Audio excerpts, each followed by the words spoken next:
কুড়িগ্রাম ভ্রুঙ্গামারীতে গাঁজাসহ 2 মাদক কারবারিকে আটক করেছে জনতা। আটককৃতরা হলেন উপজেলার পাথরডুবি ইউনিয়নের উত্তর পাথরডুবি গ্রামের মনসুর আলীর ছেলে হামিদুর রহমান ও একই গ্রামের ফরিদুল ইসলামের ছেলে মাসুদুর রহমান।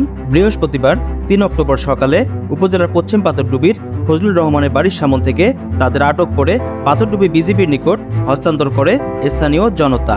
পুলিশ সূত্রে জানা যায়, বৃহস্পতিবার সকালে 8:30টার দিকে 2 জন লোক ভারতীয় সীমান্ত এলাকা হতে মাদকদ্রব্য নিয়ে পশ্চিম পাথরডুবি আসার সময় স্থানীয় ছাত্র জনতা দেখতে পেয়ে তাদের আটক করে 22 বিজিবি কুড়িগ্রাম ব্যাটালিয়নের পাথরডুবি বিওপির নিকট হস্তান্তর করে।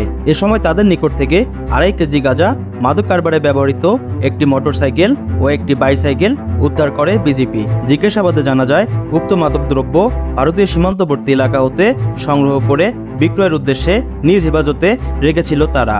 ভ্রুঙ্গামারী থানার ওসি তদন্ত আব্দুল্লাহ আল মামুন ঘটনার সত্যতা নিশ্চিত করে জানান, গ্রেপ্তারকৃত আসামির বিরুদ্ধে মাদকদ্রব্য নিয়ন্ত্রণ আইনে মামলা দায়ের করা হয়েছে।